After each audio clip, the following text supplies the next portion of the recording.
ঢাকা শহরের রাজুকের এখতিয়ারধীন এলাকায় বাড়ি বা ফ্ল্যাট বা আবাসনের সুবিধা থাকার পরও তা হলফনামায় গোপন করে পূর্বাচল নতুন শহর প্রকল্পের অতি গুরুত্বপূর্ণ কূটনৈতিক এলাকায় একটি 10 কাঠার প্লট বরাদ্দের ক্ষেত্রে ঢাকা ইমপ্রুভমেন্ট ট্রাস্ট রুলস 1969-এর বিধি 4, 5, 6, 9 এবং 13A1C এর বিধান লঙ্ঘন করা হয়েছে মর্মে অনুসন্ধানকালে প্রাথমিকভাবে প্রমাণিত হয়েছে।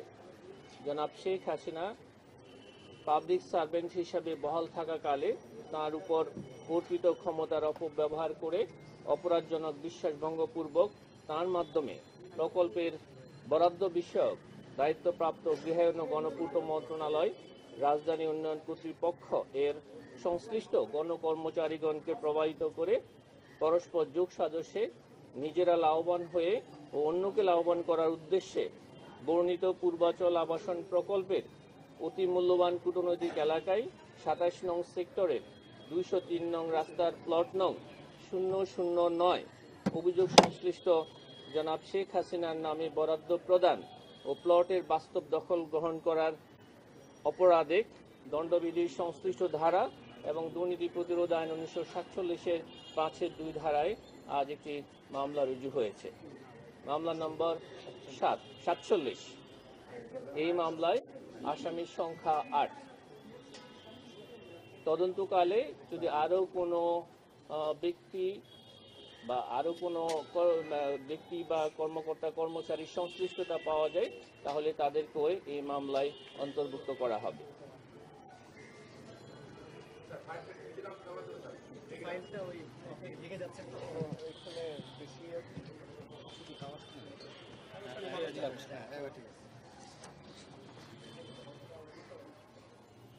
অভিযোগ সংশ্লিষ্ট জনাব সজীব আহমেদ ওয়াজেদ জয়, পিতা ডক্টর M.A. ওয়াজেদ, নিজ পরিবারের অন্যান্য সদস্যদের মালিকানায় ঢাকা শহরে রাজুকের এখতিয়ারধীন এলাকায় বাড়ি বা ফ্ল্যাট বা আবাসন সুবিধা থাকার পরও তা হলফনামায় গোপন করে পূর্বাচল নতুন শহর প্রকল্পের অতি গুরুত্বপূর্ণ কূটনৈতিক এলাকায় একটি 10 কাঠার প্লট বরাদ্দের ক্ষেত্রে ডিআইটি রুলসের বিধি 4, 5, 6, 9 এবং 13A1C এর বিধান লঙ্ঘন করা হয়েছে মর্মে অনুসন্ধানকালে প্রাথমিকভাবে প্রমাণিত হয়েছে।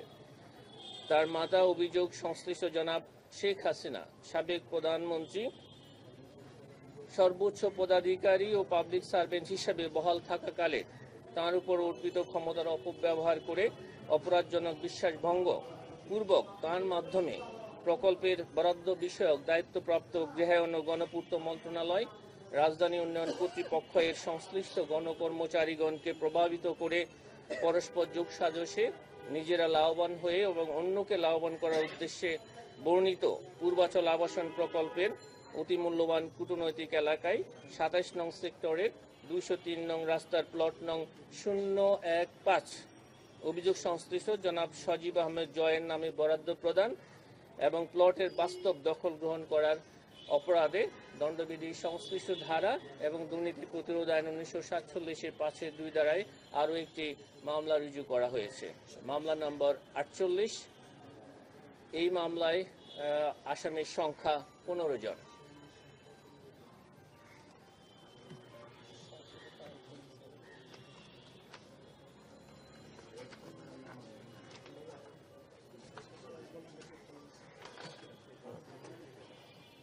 আমরা আপনাদেরকে বলেছিলাম আমরা আরও একটি বিষয় আপনাদেরকে অবহিত করব। আজ আমাদের ঠাকুরগাঁও জেলায় আমাদের যে সমন্বিত জেলা কার্যালয় রয়েছে সেই ঠাকুরগাঁও জেলা কার্যালয়ের পরিচালনায় পাসপোর্ট অফিসের একজন অফিস সহকারী হিসাব রক্ষক জনাব ফারুক আহমেদকে 50,000 টাকা ঘুষের অভিযোগে প্রাথমিকভাবে আজকে 20,000 টাকা ঘুষ লেনদেনের সময় হাতে নাতে তাকে গ্রেপ্তার করা হয়। এই তথ্যটাও আপনারা আজকে এটা অন্তর্ভুক্ত করতে পারেন। আপনারা অনেক দিন থেকে পাসপোর্ট অফিসে যে বা বিভিন্ন অফিসে ফাঁদ মামলার বিষয়ে কার্যক্রম গ্রহণের জন্য আমাদেরকে অনুরোধ করেছিলেন এবং আমাদের এই কার্যক্রমটা অব্যাহত আছে এবং আমরা আরও আপনাদের কাছে তথ্য আহ্বান করছি।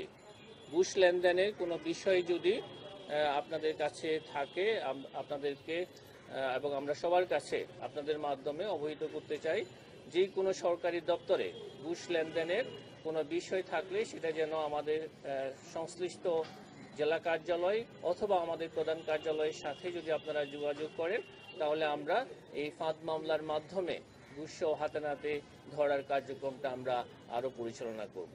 আজকের এই সমন্বিত জেলা কার্যালয়ে ঠাকুরগাঁয়ে যে ফাঁদ মামলা পরিচালনা করা হয়েছে এটি বর্তমান পুনর্গঠিত কমিশনের প্রথম ফাঁদ মামলা।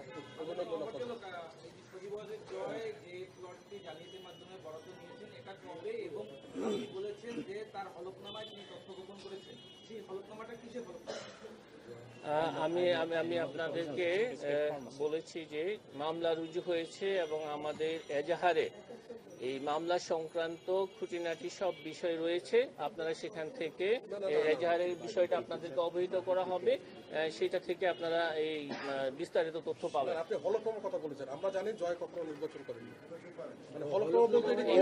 এই হলফনামাটা হচ্ছে রাজুকে যখন আপনি প্লটের জন্য যে আবেদন করা হয় সে আবেদনে কিন্তু আপনাকে একটা ক্লজ আছে যে আপনার ঢাকা শহরে বা নিকটস্থ এলাকায় রাজুকে এখতিয়ারধীন এলাকায় আপনার কোনো বাড়ি আছে কিনা, ফ্ল্যাট আছে কিনা, প্লট আছে কিনা। যদি আপনার সেটা থাকে তাহলে কিন্তু আপনি আবেদনের অযোগ্য, ঠিক আছে। সে আবেদনে তিনি তার যে এখানে বাড়ি রয়েছে, ফ্ল্যাট বা প্লট রয়েছে সেই বিষয়টা তিনি গোপন করেছেন, আমরা সেটার কথা বলেছি। আমরা বলেছি যে 10 কাঠা করে এখানে 6 জনকে মোট 60 কাঠা এখানে বরাদ্দ দেওয়া হয়েছে।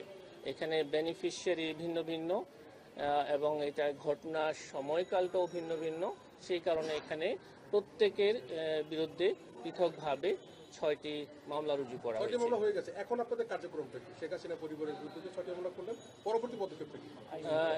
এখন এই যে আমাদের দুর্নীতি দমন কমিশন বিধিমালা অনুযায়ী এখন তদন্তকারী কর্মকর্তা নিয়োগ করা হবে এবং তদন্তকারী কর্মকর্তা আরও দালিলিক প্রমাণাদি যেগুলো সংগ্রহ করা হয়েছে এবং আরও বিষয়াদি তারা পর্যালোচনা করবেন এবং সংশ্লিষ্ট সাক্ষী এবং অভিযোগ সংশ্লিষ্ট ব্যক্তি সবাইকে জিজ্ঞাসাবাদ করবেন।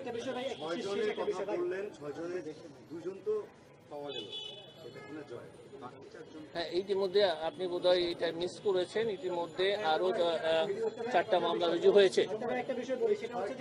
সেটা হচ্ছে যে আপনারা যে অনুসন্ধান শুরু করলেন 14 দিনের মধ্যে আমরা দেখলাম যে মামলা হয়ে গেল, এটা নিশ্চিত করে অ্যাপ্রিসিয়েট করা যায়, কিন্তু আমরা প্রত্যেকটা ক্ষেত্রে দেখি দুদকের ক্ষেত্রে আত্মপক্ষ সমর্থনের সুযোগ থাকে, তাকে তলব করা হয়, তিনি না আসতে পারলে আলাদাই বানিয়ে দেন। এক্ষেত্রে সেটা করা হয়েছে কিনা এবং মামলা খুব দ্রুত হয়ে গেল কিনা?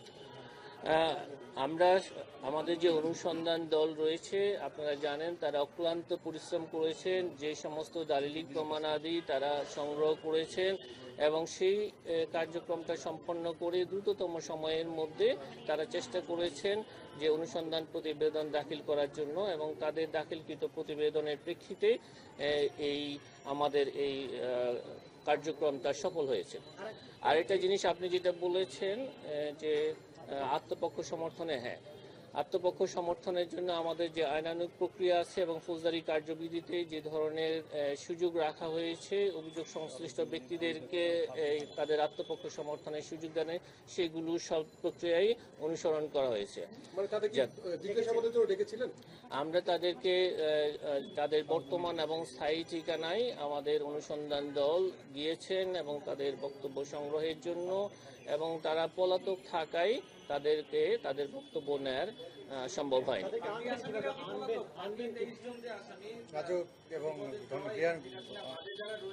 তারাও কি পলাতক আছেন নাকি আপনারা তাদেরকে ডেকে জিজ্ঞাসাবাদ করেছেন?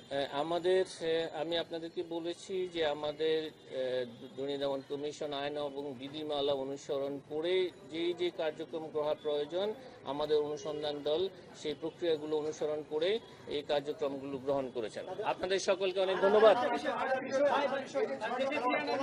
দেশে ফিরিয়ে আনার বিষয়ে আইন এবং কনভেনশন প্রক্রিয়ার মাধ্যমে তারা রেডি করে আপনাকে বাতিলের কোনো কার্যক্রম পরিচালনা করবেন কিনা, আপনাদের কাছে করবেন কিনা, বাতিলের কোনো ব্যবস্থা সুপারিশ কিংবা অন্য কোনো প্রক্রিয়ার মধ্যে আমাদের যে মামলা রুজুর পরে আমাদের তদন্তকারী কর্মকর্তা এখন নিয়োগ হবে। তদন্তকারী কর্মকর্তা যে আইনানুগ পদ্ধতি অনুসরণ করা দরকার, যে কার্যক্রম গ্রহণ করা প্রয়োজন মনে করবেন, তাদেরকে আইনি সেই ক্ষমতা দেওয়া আছে, তারা সকল প্রক্রিয়া অনুসরণ করবেন। অনেক মন্ত্রী এমপিও নিয়েছে ওখানে প্লট ক্ষমতা অপব্যবহার করে নিয়েছে, সেগুলো কি আপনারা অনুসন্ধান করবেন কিনা? আমাদের কাছে যে তথ্যগুলো আছে এবং আরও যদি আপনারা কোনো তথ্য আমাদেরকে সরবরাহ করেন এই সংক্রান্তে, সবগুলো বিষয়, কেউ তো আইনের ঊর্ধ্বে নয়, সবগুলো বিষয় বিবেচনা করা হবে। অনেক ধন্যবাদ। জয়ের আর একটা বিষয় সম্প্রতি আসছে মিডিয়াতে যে এসবিআই দুদকের কাছে একটা নথি পাঠিয়েছে তার 8টি গাড়ির বিষয়ে। এই সংক্রান্ত কোনো বিষয় আছে কিনা? আচ্ছা, এই সংক্রান্ত পত্রপত্রিকায় এই বিষয়টা এসেছে এবং এই সংক্রান্তে কি ব্যবস্থা কমিশন গ্রহণ করেছে এই সংক্রান্ত তথ্য এই মুহূর্তে আমার কাছে নাই। যখনই কোনো সিদ্ধান্ত গৃহীত হবে এবং এই যে বিষয়ে আপনি উপস্থাপন করেছেন সিদ্ধান্ত গৃহীত হলে আমরা অবশ্যই আপনাদের সাথে সেগুলো, পাঠিয়েছে এরকম কোনো তথ্য আছে আপনার কাছে? এই তথ্য আমার কাছে নেই, বাট আপনারা যেরকম বিভিন্ন গণমাধ্যমে এসেছে সেটা আমি দেখেছি এবং এই সংক্রান্তে কোনো সিদ্ধান্ত গৃহীত হলে আমরা অবশ্যই আপনাদের সাথে শেয়ার করব। অনেক ধন্যবাদ।